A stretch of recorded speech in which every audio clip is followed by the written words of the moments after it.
7번째 시간입니다. 마지막 날이라는 주제로 말씀을 계속 이렇게 준비하고 말씀을 전하게 되면서 실은 개인적으로 참 많이 기쁩니다. 여러분 주님 오시는 사실을 믿습니까? 예, 주님은 오십니다. 주님이 반드시 오신다면 우리가 살아가면서 주님 오신다는 이 종말, 주님이 오신다는 이 재림을 이야기하고 전하는 것은 지나침이 없을 것입니다. 주님은 오십니다. 우리가 혹시 주님 오심을 잊고 살아가고 있진 않습니까? 수능을 앞둔 학생이 수능을 잊고 살아가는 것이 어리석은 것처럼 주님이 분명히 오신다는 사실이, 그것이 사실이라면 주님 오신다는 것을 잊고 살아가는 것이 없어야 됩니다. 오시는 주님을 깨어서 준비하는 복된 성도들이 되시기를 바랍니다. 두 가지를 기억하십시오. 성경을 통해서, 신약 성경을 통해서 무엇이 오시는 주님을 깨어 준비하는 것인가? 내 죄를 회개하십시오.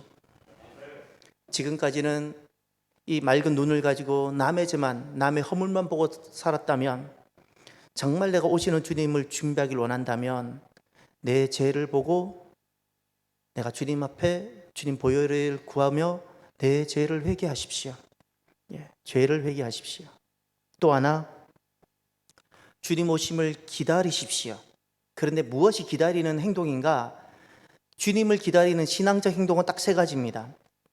하나님 말씀에 그대로 순종하십시오. 이것이 주님을 기다리는 겁니다. 하나님 말씀은 우리에게 사랑의 말씀이고, 사랑하기에 난 이 말씀을 그대로 복종하면서 이것이 주님을 기다리는 거예요. 두 번째, 무엇이 주님을 기다리는가? 기도로 나를 하나님 앞에 드리십시오. 헌신입니다. 전에는 내가 이 땅에서 영원히 살 것처럼 내 왕국을 구하기 위해서, 내 왕국을 세우기 위해서 오만 가지 달라 내 자녀 잘되게 땅에 것 붙잡고 살았다면, 무엇이 오시는 주님을 기다리는 신앙적 행동인가? 기도로 나를 주님께 오히려 드리십시오. 내 남은 삶은 주님이 원하는 인생이 될 수 있도록 나를 드리십시오. 이것이 기도로 헌신하는 겁니다. 말씀에는 순종하고 기도로 나를 드리고, 사랑하기에 내가 주님께 드릴 수 있는 거예요. 주님을 사랑한다면, 사랑하기에 내가 주님을 기다리는데, 사랑한다면 내 남은 인생을 주님께 드릴 수 있는 겁니다. 세 번째, 무엇이 주님을 기다리는 신앙적 행동일까요? 그것은 모이는 겁니다. 예배를 위하여 하나님을 높이고, 하나님께서 마땅히 받으셔야 할 경배와 하나님께서 마땅히 받으셔야 될 예물을 하나님께 드리며 하나님을 찬양하는 겁니다. 하나님을 경배하는 겁니다. 이것이 신약 성경을 통해서 보여주시는 기다리는 모습입니다. 사랑하는 성도 여러분, 주님이 오신다는 것을 정말 믿는다면 주님 오시는 주님을 깨어서 준비하는 저와 여러분이 되기를 바랍니다. 이제 저와 여러분들이 초등학교 시절로 잠깐 돌아가 보시길 바랍니다. 저 때만 해도 우리 권사님들처럼 아직 국민학교라고 불리었습니다. 학급훈이 있었을 텐데, 학급훈이 어떤 것이 기억이 납니까? 저는 이제 너무 많이 잊어버려서 얼른 많이 생각이 안 나는데, 학급훈 하니까 정직 그리고 어떤 것이 기억납니까, 여러분들은? 성실. 예, 저도 우리 학급 몇 학년인지 모르겠는데 어느 학년에, 초등학교 학년에 성실이 있었어요. 성실. 우리가 그때 많이 게을렀나 봐요. 성실. 또 여러분 기억나는 학급훈 없었습니까? 겸손? 겸손이라고 한 그 학급훈은 선생님이 굉장히 신앙적이었나 봐요. 일부 예배 때 너무 재미있는 학급훈이 있어서 우리 한번 까르르 뒤집어졌어요. 예. 거의 그 해병대 수준의 이렇게 학급훈이 있었더라고요. 아마 그 선생님은 해병대 출신이었던 것 같아요. 여러분 기억나는 재미있는 학급훈 없습니까? 너 자신을 알라. 아마 그 선생님은 철학을 공부하셨나 봐요. 소시를 사랑하시나 분이었나 보네요. 예, 너 자신을 알라. 예. 그 말씀을 준비하면서 저는 그 학급훈 하면 이게 많이 떠올랐습니다. 근면성실. 예, 근면성실. 근면이라는 게 무엇인가 사전적으로 한 번 더 찾아봤어요. 한자가 어떤 의미인가? 부지런히 일하며 힘쓰다. 성실이라는 것은 정성스럽고 참되다. 우리가 살아가면서 성실이란 가치는 저도 굉장히 귀하게 여기고 좋습니다. 저 같은 사람은 막 성실하지 않을 때는 막 이렇게 막 짜증나는 것 같아요. 제가 제 자신이 성실하지 않을 때 막 제가 힘들고, 마땅히 성실이 서로가 지켜지지 않을 때 아마 제가 그냥 많이 힘들어하는 그런 스타일인 것 같습니다. 열심히 노력해서 박사가 되고 승진하고 귀한 거지 않습니까? 절약하고 성실히 노력해서 점점 이렇게 삶의 그 모습이 풍요로워지고 부자가 된다는 것은 박수를 쳐야 되는 거고 귀한 것입니다. 자기 성취를 위해서 노력하고 정말 귀한 겁니다. 그러나 저는 여러분들에게 질문을 하나, 이제는 목사로서 한번 질문을 드려봅니다. 이렇게 열심히 살고 성실하게 살아온 삶이 왜 문제가 될까요? 라는 겁니다. 성실은 너무 귀한 겁니다.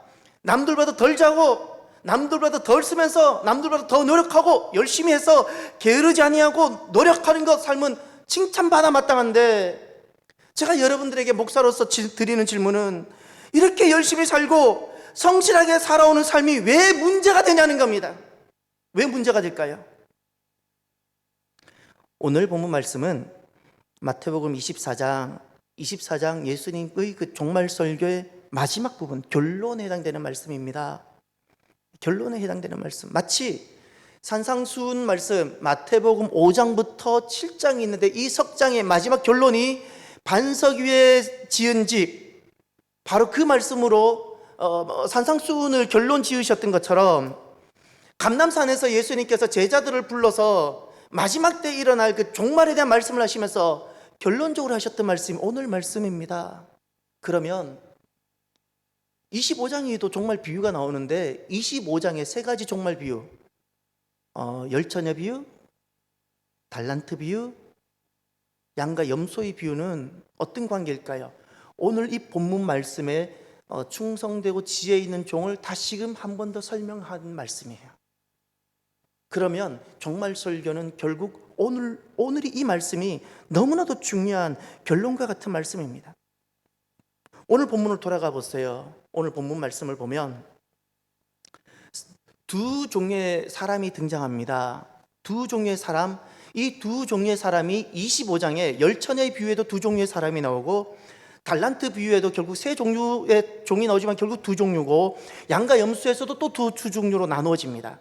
오늘 본문에 보면 45절에 한 종류의 사람이 등장합니다. 누구이죠? 충성되고 지혜 있는 종. 48절을 보세요. 45절을 정확하게 이해하려면 48절을 꼭 보셔야 되는데 악한 종이 있습니다.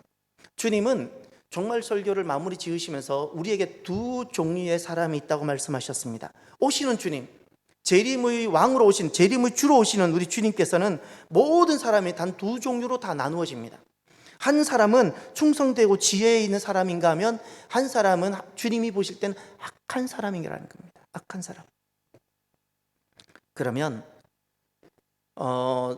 오시는 주님, 재림의 주님께는 모든 사람은 단 두 종류로 이렇게 나눠줄 수 있다면 우린 질문을 해봐야 됩니다. 누가 충성되고 지혜 있는 종인가라는 겁니다. 충성되고 지혜 있는 사람은 어떤 사람인가? 열심히 살고 성실하게 살면 남들보다 덜 자고 남들보다 더 노력하고 이렇게 성실하게 살면 그 사람은 충성되고 지혜 있는 사람인가? 예. 이제 성경을 보십시오. 세 가지가 있습니다. 누가 충성되고 지혜 있는 사람인가? 첫 번째, 사람에 대해 책임을 지는 사람입니다. 45절을 보십시오. 충성되고 지혜 있는 종이 되어 주인에게 그 집 사람들을 맡아, 아멘. 여기까지. 주인에게 그 집 사람을 맡았다, 요겁니다. 예. 누가 충성되고 지혜 있는 종인가? 사람을 하나님께서 나에게 맡겨주신, 이들은 하나님께서 나에게 맡겨주신 사람이구나, 나는 이들을 하나님께로부터 받아 맡았다, 바로 이것입니다. 예. 가족이란 내가 좋아서 사는 사람이 아니라, 내가 사랑하기에 사는 사람이 아니라, 내 자녀이니까 내가 함께 사는 사람이 아니라 하나님께서 이를 내게 맡겨주신 사람, 맡겨주신 사람이라는 거예요. 사람에 대해서 그래서 내가 책임을 지는 거예요. 책임을. 하나님께서 내게 맡겨주셨기 때문에 버릴 수가 없고 포기할 수가 없습니다. 누가? 가족이. 누가? 성도가. 그러면 역으로 사람을 버린다는 것은 어떤 의미일까요? 사람을 버린다는 것은 이들을 내게 맡기신 하나님을 내가 버리는 겁니다. 하나님을 버리는 것. 누가 충성되고 지혜 있는 종인가? 사람에 대해서 책임을 지는 사람. 8월 한 달 동안 토요일에 걸쳐서 그 결혼 예비학교가 진행이 됐었습니다. 이번 결혼 예비학교는 하나님 은혜를 참 많이 부어주셨었어요. 그러면서 마지막 시간에 이 결혼 예비학교의 모든 것이 여기 다 담겨져 있는 시간이 됐는데, 제가 그런 질문을 드렸지요. 결혼의 목적이 무엇이라 생각하냐고. 결혼의 목적이 무엇이라 생각하냐고. 많은 사람들이 다 결혼의 목적을 이렇게 생각합니다. 행복하기 위해서. 내가 이 사람을 만나서 내가 행복하고, 이렇게 멋있는 남자, 능력 있는 남자를 만나서 남들보다 행복하게 살아가고 행복하게 살아가기 위해서. 행복하기 위해서 결혼을 한다는 거예요. 나는 행복하기 위해서 이렇게 예쁜 사람을 찾았고, 나는 행복하기 위해서 이렇게 능력 있는 남자를 찾았다는 거예요.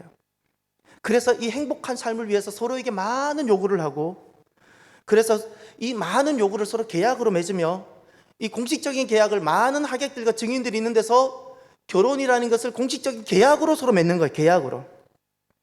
자, 그러면 여러분에게 질문을 해봅니다.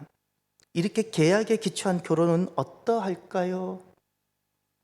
이렇게 계약, 행복하기 위해서 계약을 맺어요. 예.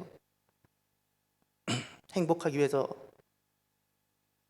치약은 밑에서부터 짜는 거라고 계약을 맺었어요. 행복하기 위해서 남편이 아내에게 원해요. 아침마다 국은 끓여달라고, 이걸 계약을 맺었어요. 행복하기 위해서 이렇게 서로가 요구를 서로 하고 계약을 맺었어요. 이걸 잘 지키겠다고 수많은 하객들 앞에서 엄청난 비용을 들여서 약속을 했어요. 자, 이렇게 계약에 기초한 결혼은 어떠할까요? 두 가지 전제가 먼저 있어야 됩니다. 이것을 아셔야 돼요. 제가 그들에게 분명히 소개했어요. 첫 번째, 계약을 맺은 두 사람이 죄인이라는 사실이에요. 자꾸 이것을 잊어버려요. 예쁘니까 죄인이 아닌 줄 알아요. 능력이 있으니까 죄인이 아니라고 생각해요. 예쁜데 죄인이고 잘생기고 능력이 있는데 죄인인 거예요. 죄인이라는 것은 도덕적으로도 흠이 있지만 어떤 계약도 완전하게 성취해낼 능력이 없다는 뜻입니다.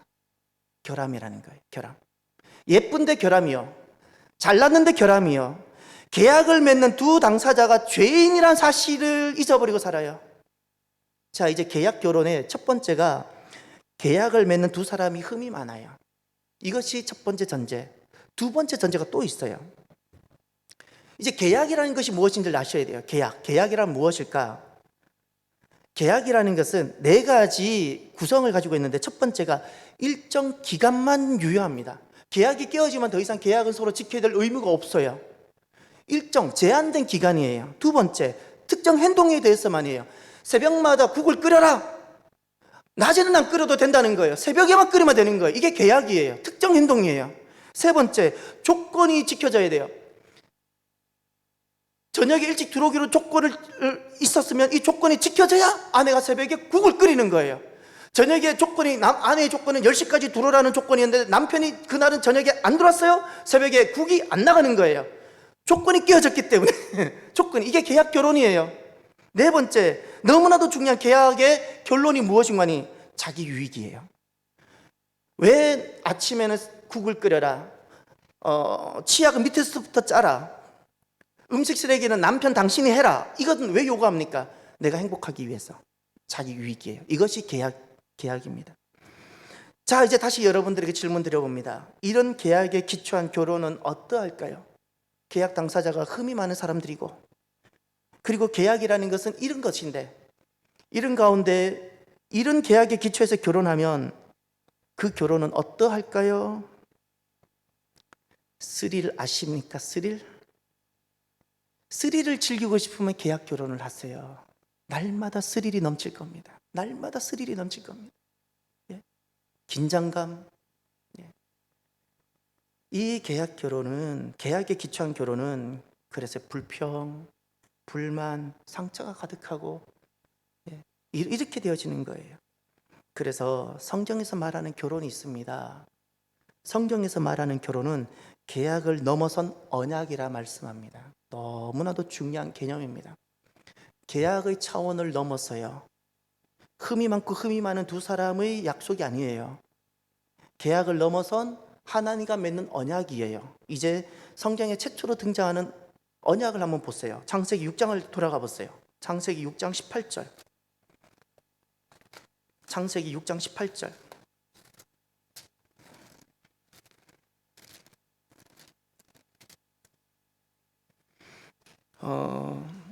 그러나 너와는 내가 내 언약을 세우리니 너는 내 아들들과 내 아내와 내 며느리들과 함께 그 방주로 들어가고. 아멘. 하나님께서 노아 홍수 심판 때 노아에게 오셔서 언약, 내가 내 언약을 너와 세우겠다는 거예요. 너와는 내가 내 언약을 세우리니 주님께서 노아에게 친히 오셔서 언약 세우시겠다고 말씀하셨습니다. 언약을 세우겠다. 이 언약이란 단어가 지금 노아 때 처음으로 등장합니다. 성경에 첫 번째 등장하는 단어입니다. 여기서 등장합니다. 이 언약이라는 것은 어떤 특징이 있는 거 아니, 주도를 하나님이 했어요. 노아가 원해서 맺은 약속이 아니에요. 하나님이 원하셔서 노아에게 찾아오신 거예요. 그럼 언약 결혼이란 무엇인가? 언약 결혼이라는 것은 내가 당신이 마음에 들고 나 또한 당신이 당신과 함께 살면 행복할 것 같으니까 내가 그래서 당신과 살아가고 우리가 당신과 살기로 결정합시다, 이런 것이 아니라 흠이 많은 나, 부족한 나가 내가 우리 둘이가 만나는 것은 하나님께서 주도하셨고 하나님께서 만나게 하셨습니다라는 고백이에요. 이것이 언약교의 시작이에요. 언약 결혼의 시작. 나와 흠이 많은 나, 이 계약을 온전히 진행시킬 수 있는 능력조차도 없는 나, 이런 나를 만나게 하신 분이, 이 만남을 주도하신 분이 누구시라고요? 하나님. 그렇게 고백하는 것이 언약 결혼이에요. 언약 결혼이라는 것은 우리 두 사람을 맺게 하신 분이 하나님이라고 고백하고, 이 언약을 두 사람이 맺는 것이 아니라 하나님과 맺는 거예요. 하나님과 맺는 결혼. 이것이 언약 결혼입니다. 또 하나, 성경에서 언약이란 도대체 무엇이고 언약 결혼이란 무엇인가? 계약 결혼은 자기 유익을 위해서 살아갑니다. 내 행복을 위해서 배우자에게 요구하는 거예요. 음식 쓰레기는 남편이, 새벽마다 국거리가. 그런데 언약의 핵심은 그의 유익을 위해서 존재하는 겁니다. 하나님께서 지금 노아에게 오셔서 언약을 맺으세요. 하나님 자신을 위해서요? 아니요. 노아를 살리기 위해서. 곧 심판이 임하니까 노아를 살리기 위해서, 그를 위해서 하나님이 지금 언약을 맺으시는 거예요. 언약 결혼이라는 것은 내 행복과 내 유익을 위해서 맺는 결혼이 아니라, 내가 남편이에요? 아내를 위해서 내가 결혼하는 거예요. 내가 아내예요? 남편을 위해서 내가 결혼하는 거예요. 어디서? 하나님 앞에서. 이게 언약 결혼이에요. 언약 결혼. 그의 유익을 위해서. 또 성경에서 말하는 언약은 무엇이고 언약 결혼이란 무엇인가? 이것은 무조건적이에요. 계약 결혼은 조건이 충족되어져야 돼요. 저녁이 안 들어왔어요? 10시까지? 아침에 새벽에 국이 안 나가요. 실수로 그만 남편이 치약을 중간에 짜버렸어요. 용돈이 안 나가요. 이렇게 계약이 조건이 충족되어야 진행이 되는데, 이 지금 그 언약 결혼이라는 것은 무조건적이에요. 너의 상태와 너의 조건에 따라서 이루어지는 것이 아니에요. 무조건적이라는 것은 내 기준이라는 거예요. 하나님의 은혜와 하나님의 능력과 하나님의 사랑으로 맺는 거예요. 노아의 상태가 아니에요. 노아의 상태. 노아가 치약을 중간에서 짜든, 노아가 그날은 음식 쓰레기를 못 버렸든, 노아가 그날은 좀 늦게 친구 만나고 10시에 넘어서 들어오든, 하나님 입장에서 하나님 사랑으로 이 계약을 이끌어 가시는 거예요. 이것이 언약이에요. 언약. 무조건적이라는 거예요. 무조건적. 언약 결혼이라는 것은 내가 아내를 사랑하고 남편을 섬기는 것이 상대편의 조건을 따라 받추는 것이 아니라 내 사랑과 내 믿음에 기초하는 거예요. 내 사랑으로, 내 믿음으로 남편을 사랑하고 섬기고, 내 믿음과 내 사랑으로 하나님 앞에서 내가 받은 은혜로 남편을 섬기고 사랑하는 거예요. 이것이 언약 결혼. 이것을 무조건적이라 불러요. 네 번째, 언약 결혼의 특징은 무엇인가 하니, 하나님께로부터 나오는 건데, 언약은 변함없는 사랑입니다. 변함없는 사랑. 이제 언약이 무엇인가를 보셔야 돼요. 언약이라는 것은 소나 양, 이 희생제물을 반을 뚝 잘라요. 칼로 뚝 잘라가지고 툭 두 쪽을 냅니다. 그럼 여기 피가 철철철철 흐를 텐데 이 두 사이를 언약 당사자가 지나가는 거예요. 한 사람 지나가고 한 사람 탁 지나가는 거예요. 지나가요. 지나가기 전에 외치는 거예요. 언약의 내용을 외치는 거예요. 그리고 다 이렇게 지나가요. 탁 지나가요. 만약에 이 언약을 깨면 내가 당신을 이렇게 쪼개겠다는 거예요. 무슨 피로 맺는 약속이에요. 피로 맺는 약속. 이 피로 맺는다는 것은 무슨 뜻인가 하니 내가 죽기 전까지는 이 언약은 깨어지지 않는다는 거예요. 이게 변함없는 사랑을 뜻하는 거예요. 이 사랑이 어디서 나타났습니까? 예수 그리스도 십자가. 십자가예요. 우리를 향한 주님의 사랑이 변함없는 그 사랑으로 완전하게 나타난 겁니다. 이것이 그 언약이고, 그러면 언약 결혼이라는 무엇인가? 이 사랑의 지속성을 말하는 거예요. 사랑의 상대편에 의해서 사랑이 달라지는 것이 아니에요. 상대편에 의해서 죽기 전까지는 우리가 살아가면서 수많은 굴곡이 있고 가슴 아픈 시절이 올지라도 이 사랑만큼은 지속시키겠다는 거예요. 이것이 언약 결혼이에요. 마지막 다섯 번째, 성경에서 말하는 결혼은 무엇이고 언약 결혼이란 무엇일까? 언약이란 무한한 용서가 전제되어져 있어요. 무한한 용서예요. 무한한 용서. 무한한 용서. 주님께서 우리에게 언약을 맺으실 때 노아에게 맺으시고 아브라함과 맺으시고 모세를 불러다가 시내산에서 이스라엘 백성과 언약을 다 맺으셨어요. 다윗과도 맺으시고. 이들이 흠이 없었나요? 죄인 덩어리인데. 근데 왜 하나님이 이들하고 맺으셨어요? 무한한 용서였어요. 할렐루야. 무한한 용서예요. 무한한 용서. 언약은 언제 성립되는가? 무한한 용서만이 언약을 가능하게 합니다. 언약 결혼이란 무엇인가? 내 배우자가 실수가 있고 잘못했을 때 그때는 내가 칼을 들리라, 칼을 품고 다니는 것이 언약 결혼이 아니고 무한한 용서. 어머니가 자녀를 끝까지 품고 기다리고 사랑하는 것처럼 언약 결혼이란 남편은 아내를 마치 아버지 같은 심정으로 아내를 사랑하고, 아내는 마치 어머니가 자녀를 사랑하듯 남편을 섬기고 사랑하는 거예요. 이게 여기에 무한한 사랑, 용서가 있는 게 무한한 용서, 무한한 용서. 이것이 언약 결혼이에요. 언약 결혼. 언약 결혼. 결혼이란 하나님과 맺는 약속입니다. 두 상대방이 맺는 게 아니에요. 두 사람이 하나님 앞에 나아가서 하나님과 맺는 약속이 언약입니다. 언약. 언약의 가장 중요한 개념이 있는데, 이 언약 결혼의 핵심은 이 사람은 내가 좋아서 선택한 사람이 아니라 내가 좋아할지라도 중요한 것은 하나님께서 내게 맡겨주신 사람이라는 사실이에요. 이 의식이에요. 하나님께서 나에게 맡겨주셨습니다. 하나님께서 나에게 맡겨주셨습니다. 그럼 언약을 지켜간다는 것은 무슨 의미일까요? 내가 이 사람을 내가 왜 끝까지 포기하지 않고 지켜가야 되죠? 왜 내가 섬겨야 되죠? 내가 하나님하고 맺은 이 언약 때문에 내가 이 사람과 함께 끝까지 살아내요. 이것을 통해서 하나님은 나를 만들어 가십니다. 이것을 완전함이라 부르고 구원이라 불러요. 잊지 마세요. 잊지 마세요. 사람은 이 죄라는 것 학교에서 다루어지지 않습니다. 아무리 공부를 많이 해도 죄가 다루어지지 않습니다. 지식이 없는 것은 학교를 통해서 가능합니다. 죄는 어디서 다루어져야 될까요? 광야입니다. 있지만 광야를 통해서 내 허물과 내 이 악한 습성과 내 악한 이 영향력들, 내 속에 있는 깊이 감춰놓은 이 악한 것들을 어디서 비로소 다루어지고 내가 정결해 주시는가? 광야 속으로 들어가야 되는데, 광야 속으로 나를 하나님께서 온전하게 만들어가기 위해서 하나님은 그래서 내게 꼭 필요한 사람, 그를 내게 보내주시는 거예요. 근데 사람들은 이 사람이 있으면 내가 힘드니까, 광야가 되니까 너무너무 힘들어. 같이 없는 게 내가 더 행복한 것 같아. 아니요. 이를 통해서 내가 완성되어져 간다는 사실을 기억하십시오.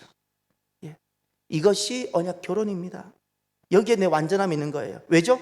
하나님께서 너희의 구원뿐만 아니라 나의 구원을 위해서 우리를 만나게 하셨기 때문에. 근데 만약에 내가 포기해요?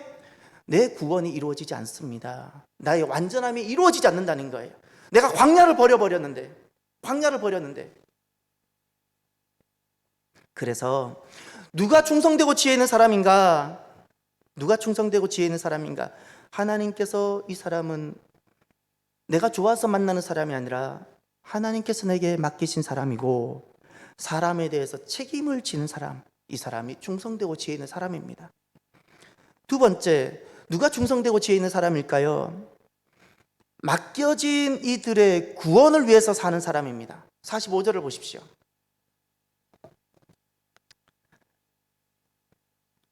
충성되고 지혜 있는 종이 되어 주인에게 그 집 사람들을 맡아 때를 따라 양식을 나누어 줄 자가 누구냐? 때를 따라 양식을 나누어 주다 말씀합니다. 양식을 나누어 주다. 양식이라는 것은 먹는 문제, 사는 문제, 생명의 문제고 구원의 문제입니다. 어떻게 해서든지 저들을 살려내겠다는 거예요. 그냥 내 남편이 아니고 그저 내 자녀가 아니에요. 어떻게 해서든지 저를 살려내겠다는 거예요. 왜죠? 저들은 그저 사람이 아니라 하나님께서 내게 맡겨주신 사람. 전에는 기능이 중요했어요. 남편으로서 기능을 잘하는지, 돈을 잘 벌어오는지, 아내로서 기능이 중요했어요. 살림을 잘 사는지. 그런데 거듭나고 나고 정말 충성되고 지혜 있는 사람이 딱 되고 나면, 아, 하나님께서 내게 맡겨주신 사람인데 저를 어떻게 하면 내가 살려낼까? 내가 어떻게 섬겨야지 저가 살려낼 수 있을까? 내가 어떻게 돌보고 섬겨야 저가 구원에 이를까? 이런 심정으로 총리 생활한 사람이 요셉이고, 이런 심정으로 온 세상을 다닌 사람이 사도 바울입니다. 다 구속사의 삶을 살았어요. 자기를 위해 살지 않아요. 자기를 위해서. 내게 맡겨진 이들의 구원을 위해서 삶을 사십시오. 이 사람이 하나님이 보실 때 충성되고 지혜 있는 사람이에요. 부모는 자녀에게 밥이나 잘 먹인다고 부모의 역할이 끝난 것이 아니에요. 자녀에게 있어서 부모는 자녀의 고엘이 되십시오. 자녀의 구원을 위해서 부모는 대신 값을 지불하고, 자녀의 구원을 위해서 대신 희생하며, 저 자녀 어떻게 하면 살게 될까? 주님 앞에 엎어지며 이렇게 자녀의 고엘이 되는 사람이 부모입니다. 이 사람이 충성되고 지혜 있는 사람이에요. 교사는 누구인가? 지식을 전해주는 사람이 아니고, 학교에서든 특히 교회에서 누가 교사인가? 저 어린 자녀들, 어린 학생들의 고엘이 되는 겁니다. 내가 마땅한 값을 지불하고, 내가 마땅히 고난을 겪으면서 어떻게 하면 저들이 정말 주님을 만나고, 어떻게 하면 저들이 다시금 살게 될까? 하나님이 저들을 내게 맡겨주셨는데, 내가 대충 하면 절대 안 되는데, 하나님 내게 맡겨주셨는데 어떻게 하면 내가 어떻게 섬겨 저들을 살려낼까? 학생들의 고일이 되는 겁니다. 교사는 맡겨진 이들의 구원을 위해서 살아갈 때 그 사람이 주님이 보실 때 충성되고 지혜 있는 사람입니다. 세 번째, 충성되고 지혜 있는 종이란 도대체 누구일까요? 오시는 주님을 기다리며 종말론적으로 살아가는 사람입니다. 46절을 보십시오. 주인이 올 때에 그 종이 이렇게 하는 것을 보면 그 종이 복이 있으리로다. 주인이 올 때에라고 그러죠. 이건 종말을 뜻하는 겁니다. 주인이 올 때를 항상 생각하는 거예요. 어떤 양식을 나누든 어떤 밥을 하고 무엇을 하든 주인이 올 때를 잊어버리지 않습니다. 주인이 오면 다 끝나거든요. 이 삶이 끝나거든요. 몇 해 전에 미국 그 초등학교 과학 시간이었습니다. 선생님이 아이들에게 시험 문제를 냈습니다. 여러분들도 한번 풀어보십시오. 초등학교 과학 시험. 첫 글자가 M으로 시작되는 단어 중에서 상대방을 끌어들이는 성질과 힘을 가진 단어를 쓰세요. 무엇이라 생각합니까? 초등학교 문제입니다. 그 정도면 여러분들도 답을 맞출 수 있어야 되지 않겠습니까? 첫 글자가 M으로 시작하는 단어 중 상대방을 끌어들이는 성질과 힘을 가진 단어, 정답은 그 매그네틱, 그러니까 그 우리로 말하면 우리는 그 마그네틱 말하죠. 그 자석이라는 뜻, 그 자석이라고 합니다. 그런데 놀랍게도 학생들이 답변입니다. 학생들은 어떻게 적었는가? 85%가 뭘 적었겠어요? M으로 시작하는 mother. mother를 적은 거예요. 엄마를 적은 거예요. 그래서 선생님이 고민을 했어요. 그리고는 선생님이 맞으라고 쓴 답을 다 맞은 걸로 채점을 해준, 이것은 실화랍니다. 실화. 다시 말해서 그 초등학생들에게는 나를 끌어들이고 내 마음을 끌어들이는 그런 어떤 존재가 엄마라는 거, 엄마. 자석이 아니라 엄마라는 거, 엄마. 사진 전시회에서 최우수 작품으로 선정된 사진입니다. 사진 전시회 기다림이란 작품이 있는데, 이제 제가 그림을 그려볼 테니 설명을 할 테니까 여러분이 그림 그려보세요. 해질 무렵이에요. 해질 무렵. 자, 해질 무렵입니다. 석양이 좀 있겠죠? 동구밖인데 거기 느티나무가 하나 있어요. 느티나무. 그런데 느티나무 아래 한 여인이 있는데 아이를 안고 있는 여인이 어딘가를 주시하고 있는 거예요. 요 작품이에요. 요 사진. 근데 이 사진이 최우수 작품이 되었어요. 제목은 그리움이에요. 그리움. 이 여인은 누구를 기다릴까요? 남편을 기다릴까요? 자녀를 기다릴까요? 저는 아내가 아니라 어머니로 봤어요. 만약에 남편을 기다리는 아내라면 아마 혼자 어떤 한 여인으로 있었을 것만 같아요. 근데 아이를 안고 있었잖아요. 아이를 안고 있었기에 엄마라는 존재잖아요. 엄마이기에 집 나간 자녀를 기다리는 모습은 아니었을까라고 추론해 봤습니다. 여러분, 저기 그리워한다는 것, 그리워한다면 기다릴 수 있습니다. 해가 져도 그 기다리는 것이 지루하지 않습니다. 왜죠? 그리워하니까. 사랑의 또 다른 말이 있죠? 기다림이에요. 그리워하니까 기다려요. 그리고 기다림이란 지루한 시간이 아니고 고독한 시간, 쓸쓸한 시간이 아니라 기다림은 사랑입니다. 여러분, 성도는 누구이죠? 주님을 기다리는 사람. 왜죠? 내가 주님을 사랑하니까. 내가 주님을 그리워하니까. 세상에 어떤 사랑도 내게 있었지만 지금 내게 남은 사랑은 단 한 가지. 주님을 사랑하는 그 사랑, 주님을 그리워하는 그 그리움. 그래서 우리는 어떻게 살아갑니까? 주님을 기다리며 오시는 주님을 준비하며 살아가는 종말론적인 사랑. 성도의 최우수 작품 모습이 있다면 어떤 모습일까요? 내게 있는 삶의 자리에서, 그 여인은 느티나무가 삶의 자리였다면 우리 각자의 삶의 자리가 다 있죠? 내게 주어진 삶의 자리란 느티나무 밑에서 내게 맡겨진 사람을 내가 안고 오시는 주님을 기다리는 거예요. 이것이 성도의 최우수 작품의 모습 아니겠습니까? 주님께서는 이렇게 충성되고 지혜 있는 사람들에게 복을 약속하셨습니다. 47절을 보십시오. 46절에 복이란 단어로 끝나고 47절에 내가 진실로 너희에게 이르노니 주인이 그의 모든 소유를 그에게 맡기리라. 아멘. 정말 귀한 복을 약속하셨습니다. 그러면 착하고 충성되고 지혜 있는 사람이 있는가 하면, 주님 보실 때, 오시는 주님께서 보셨을 때 악한 종이 있다고 하셨어요. 이제 그러면 이 악한 종은 어떤 사람인가를 꼭 기억하셔야 돼요. 이 악한 종의 모습을 알아야 우리가 악한 종의 그 함정에 빠지지 않을 수 있게 됩니다. 첫 번째, 주님이 보실 때 누가 악한 종인가? 사람에 대한 영적 책임감이 조금 더 없어요. 이것입니다. 49절을 보십시오. 동료들을 때리며 돼 있죠. 동료들을 때려요. 누가 악한 종은? 주님이 보셨을 때 누가 악한 종인가? 동료를 때려요. 동료라는 것은 함께하는 사람입니다. 그 사람이 배우자일 수도 있고 가족일 수도 있고 성도일 수도 있어요.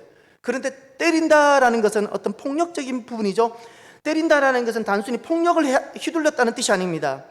그 사람에 대한 영적 부담감과 영적 책임감을 조금도 지지 않는다는 거예요. 그가 굶고 있는지, 그가 아파하는지, 그가 왜 저렇게 고통 중에 있는지 조금도 책임감을 가져본 적이 없다는 거예요. 조금도. 그저 내가 중요한 거예요. 내가 중요한 거예요.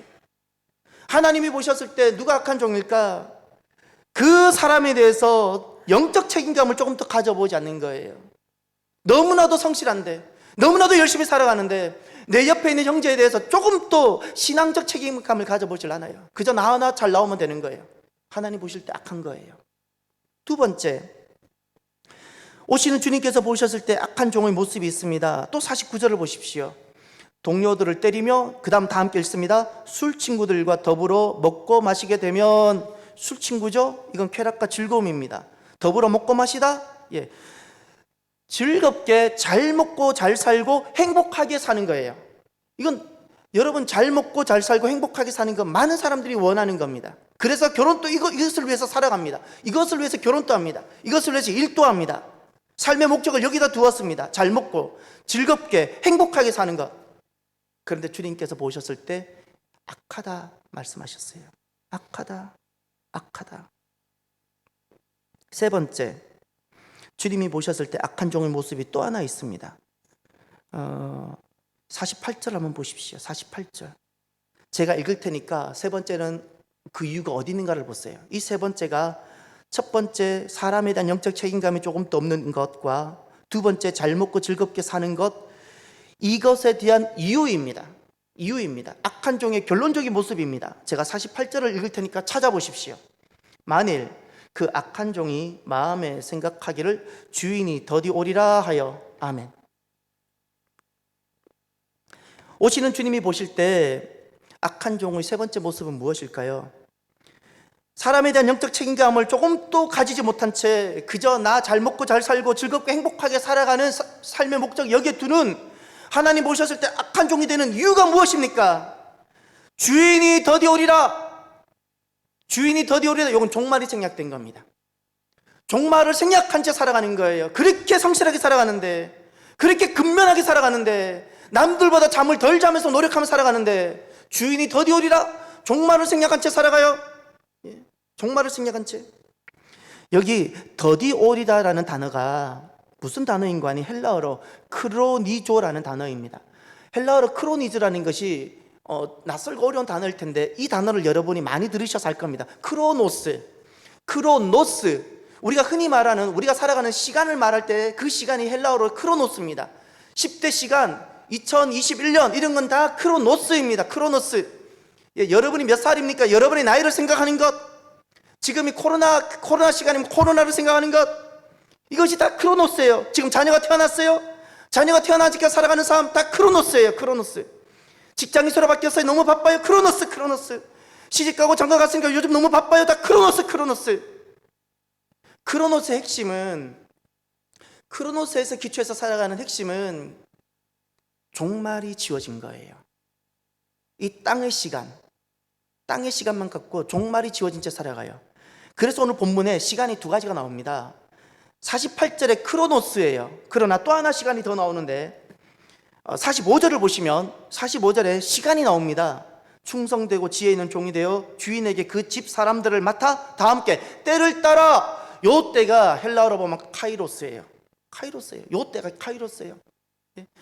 하나님께서 내게 주신 기회고 하나님께서 저들을 살려내라고 내게 주신 마지막 기회라는 거예요. 그런 심정으로 내가 살아가는 거예요. 그런 심정으로 남편을 대하고, 그런 심정으로 자녀를 대하고, 그런 심정으로 내가 오늘 하루를 살아갑니다.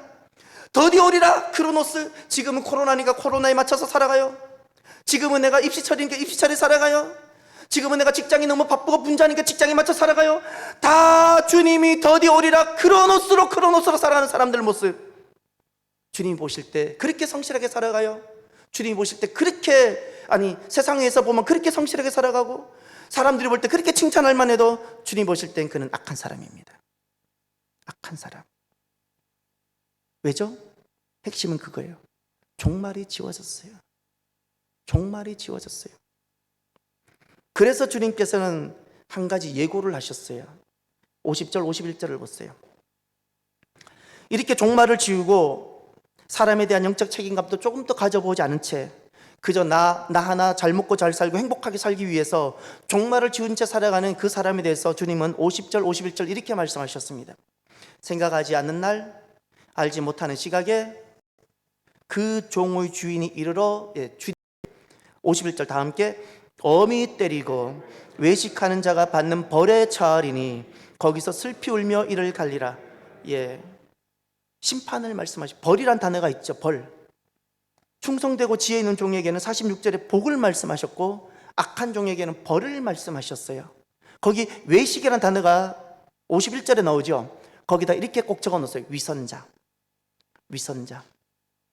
위선자라는 말은 거짓이라는 겁니다. 그렇게 성전을 나왔는데 결국 너는 가짜였다는 겁니다. 위선이었다는 겁니다. 무엇이?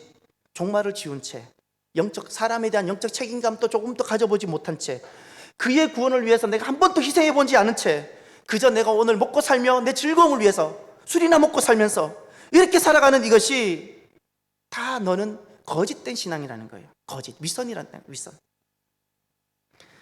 자, 이제 저는 사랑하는 성도 여러분, 처음의 질문으로 돌아갑니다. 사람이 왜 열심히 살고 성실하게 살아간다는 것은 귀한 건데, 왜 열심히 살고 성실하게 사는 삶이 왜 문제가 됩니까? 왜 문제가 되죠? 70대 후반에 한 분이 얼마 전에 요양병원에서 퇴원하셨어요. 언제 입원하셨는가? 작년 여름 끝, 가을 시작하는 요맘때쯤 그만 넘어져서 여기 고관절을 골절이 되어서 대학병원에 수술을 딱 했는데, 대학병원에는 오랫동안 입원을 안 시키잖아요. 코로나 기간 중에 나를 받아주는 병원이 없는 거예요. 웬만하면 그냥 조그마한 병원도 다 갈 수 있었는데 받아주는 병원이 없어서 요양병원을 간 거예요. 요양병원에 지난 요맘때 들어가서 얼마 전에 나왔어요. 이분이 처음 그렇게 요양병원을 경험하면서 그 병상에서 엄청 많은 것을 깨달았어요. 요양병원은 사람을 다 뚝딱 잘라서 평준화시켜요. 그 중에는 박사도 있고 무학자도 있을 수 있고, 그 중에는 전문직도 있고 비전문직도 있고 무직인 사람도 있고 오만 사람이 다 있는데 딱 평준화시켜서 환자 만들어요. 환자복 다 입히고 다 환자예요. 다 환자예요. 박사여도 환자, 무직자여도 그냥 환자. 그런데 놀랍게도 이분이 그렇게 오랫동안 요양병원에서 있으면서 깨달은 것이 그 요양병원에도 상류층이 있더라는 겁니다. 여러분, 우리는 아직 요양병원을 경험을 못했잖아요. 요양병원에서의 상류층은 누구일까요? 박사가야 상류층이 아니고요. 요양병원 전문직을 가지고 있었던 어떤 대단한 사람이 상류층도 아니에요.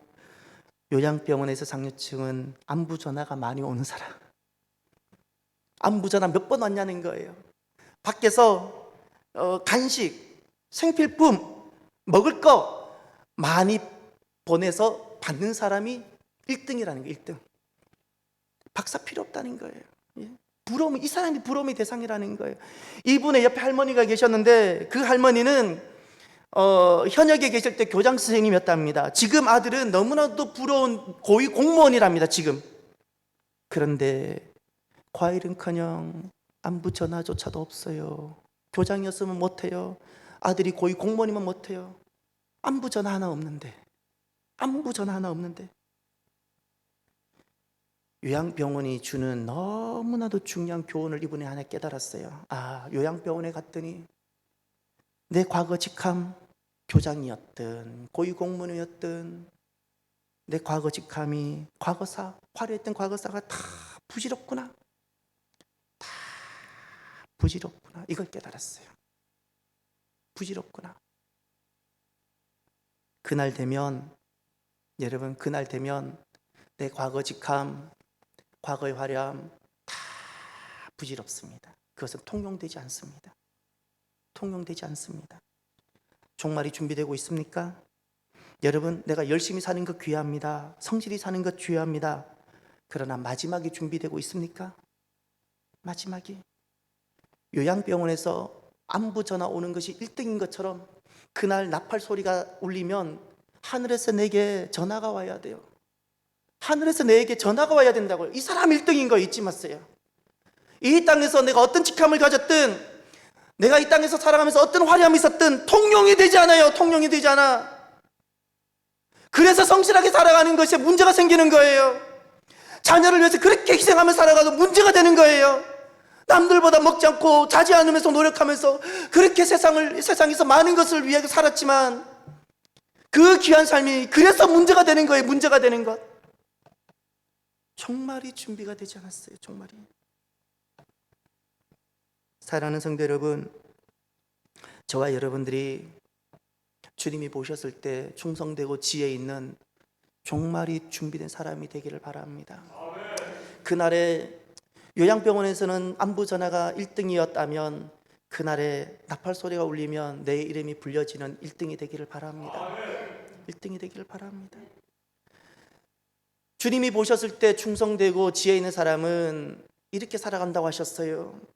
사람에 대해서 영적으로 책임감을 가져요. 기능으로 다루지 않는다고 하셨어요. 내 필요를 위해서 그를 두지 않는다 그랬어요. 그의 영혼을 본다고 하셨어요.